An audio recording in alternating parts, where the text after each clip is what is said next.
So let me introduce you to a man called Saul. Saul was an extremely intelligent man.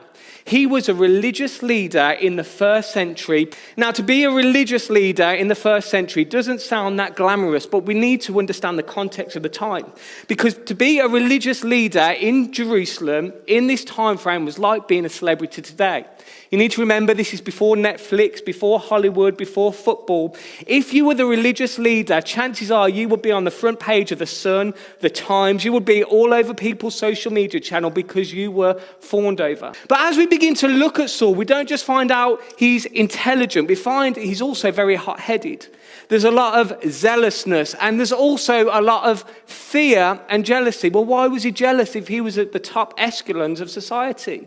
Well, at the same time, there's a new movement that has been birthed. It is called a Jewish sect, which we now know as Christianity. And the problem with Christianity is they were butchering Saul's religion, Saul's teaching, and it was being led by not people who'd studied for years and years, intelligent people. It was being led by fishermen and tax collectors, really the down and outs of society. We see in Acts 6, just a few chapters before Acts 9, that the leaders of this new Christian sect, this Jewish sect called Christianity, were called unschooled men. Actually, the Greek is idiota. And if you have a little bit of intelligence there, you can probably realize that's where we get the word idiot from. They were called idiots for Jesus. And Saul started to get jealous, he started to get angry, and he also started to get hateful. And this is exactly where we pick up this man's story, Saul, in Acts 9. Meanwhile, verse 1, Saul was still breathing out murderous threats against the Lord's disciples. And he went to the high priest and asked him for letters to the synagogues in Damascus, so that if he found any there who belonged to this new way, Christianity, whether men or women, he might take them as prisoners to Jerusalem.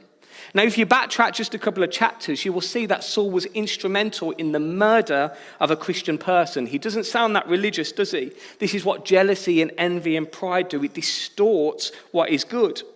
Verse 3, as he neared Damascus on his journey, suddenly there was a light from heaven that flashed all around him, and he fell to the ground and heard a voice say to him, Saul, Saul, why do you persecute me? Who are you, Lord? Saul asked. I am Jesus, whom you are persecuting, he replied. Now get up and go to the city, and you will be told what you must do. And the men traveling with Saul stood there speechless. They heard the sound, but did not see anyone.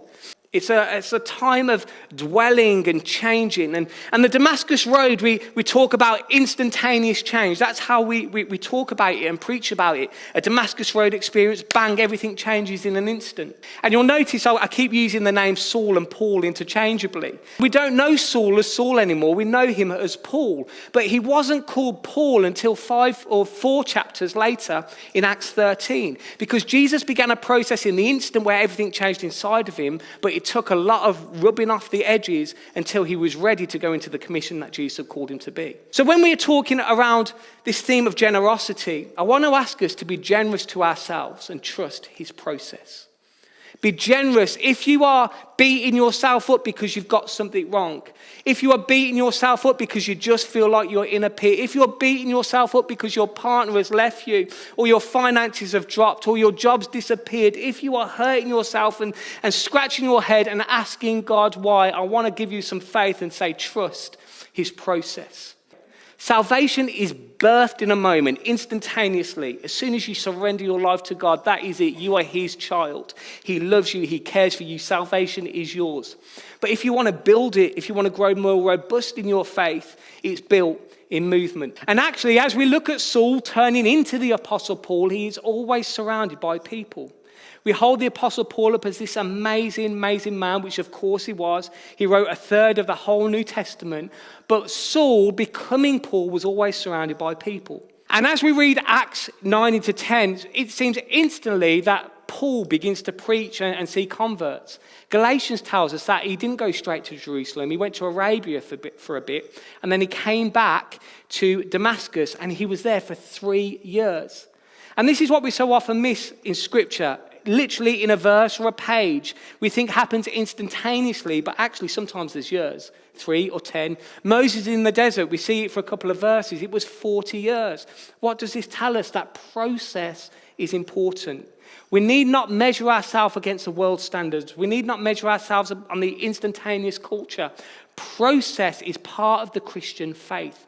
And Saul becoming Paul, having his blind spots removed, surrounded by good, godly people, became this amazing apostle that I think many of us are a direct descendant of in the faith. Millions of people have come to faith because of Saul becoming Paul.